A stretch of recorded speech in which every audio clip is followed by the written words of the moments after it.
Podemos dizer que crianças têm depressão e adolescentes?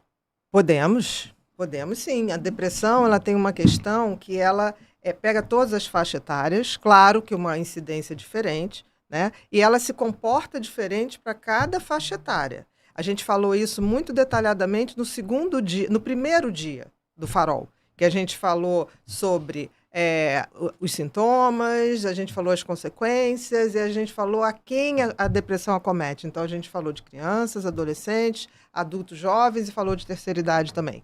Criança pode deprimir e tem uma coisa dos dados da Organização Mundial de Saúde que provam que hoje em dia a depressão está acometendo cada vez mais pessoas e pessoas cada vez mais precocemente, ou seja, cada vez mais jovens, e crianças estão incluídas aí, estão apresentando o quadro de depressão. Agora, claro que a depressão em criança e adolescente tem uma mudança.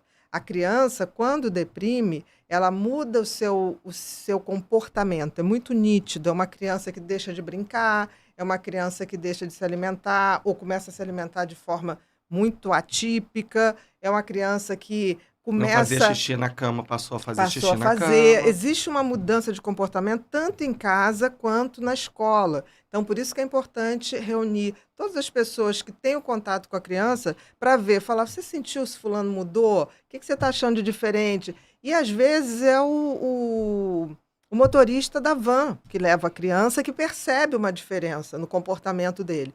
Então, essa mudança de comportamento, porque você nunca vai esperar que uma criança chegue e fale assim, eu estou com uma dor no peito, eu estou me sentindo triste, eu estou com pensamentos tristes. A criança não tem habilidade para expressar essa subjetividade. Ela expressa mesmo no comportamento Ela dela. expressa no comportamento. Em geral, ela deixa de fazer coisas que ela gostava, ela começa a ficar muito amedrontada, começa a não querer dormir sozinha, começa a se grudar muito em alguns elementos que dão confiança, pode ser a babá, pode ser a mãe, pode ser uma tia, pode ser a tia da escola. Então, assim, sempre haverá essa mudança, é super importante. A gente fala sempre muito numa linha do tempo. Sim, sempre. Né? Quando a gente está sempre junto em tudo, a gente precisa. E a linha do tempo com criança, enquanto você estava falando, como ela funciona? No adulto a gente pergunta, desde quando você começou isso? E a gente traz essa linha do tempo. Que em geral leva um tempinho. Numa criança, essa linha do tempo a gente transforma nas pessoas à sua volta. Exatamente. Porque a criança não traz essa história. Exato. Já tem mais ou menos 8 meses. Não, ela não tem essa percepção.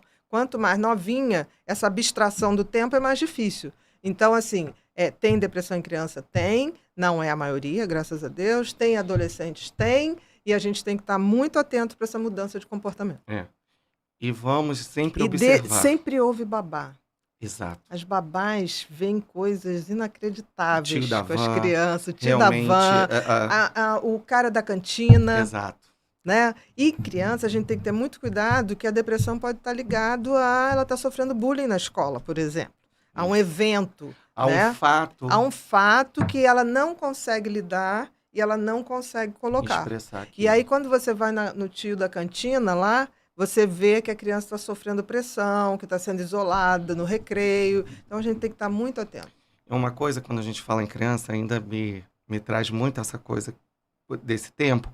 E a gente tem que perceber que no mundo moderno de hoje, muitas coisas podem estar levando a afetar isso. Excesso de atividade pela ausência dos pais no trabalho, então ocupa a vida dessa criança o dia todo, né? Observar esse contexto da família, se a gente está dando atenção, se não está. Então fiquem de olho. A internet tem um lado bom e tem um lado ruim também disso. Tem. A gente tem hoje, por exemplo, os pais têm que estar muito atentos hoje à dependência virtual e de jogos. Eu diria que isso hoje é uma das coisas que mais levam crianças a estado de exaustão. Então, muito cuidado com as crianças. Lembrado. A gente não tem mais aquele hábito, Alex, de sentar na mesa, fazer uma refeição com a família. Ninguém mais faz refeição junto. Então, o que acontece? Perde-se essa capacidade de saber como é que foi seu dia hoje na escola, o que você fez. E isso é muito ruim, porque desconecta com um pouco de você ver a fisionomia da criança todo dia. Então, é importante que, pelo menos, uma refeição a família consiga fazer junto. Nem que seja o lanchinho de antes de dormir. Se você curte o conteúdo, não esquece de se inscrever, deixar seu like e compartilhar com os amigos. Vamos crescer juntos nessa jornada.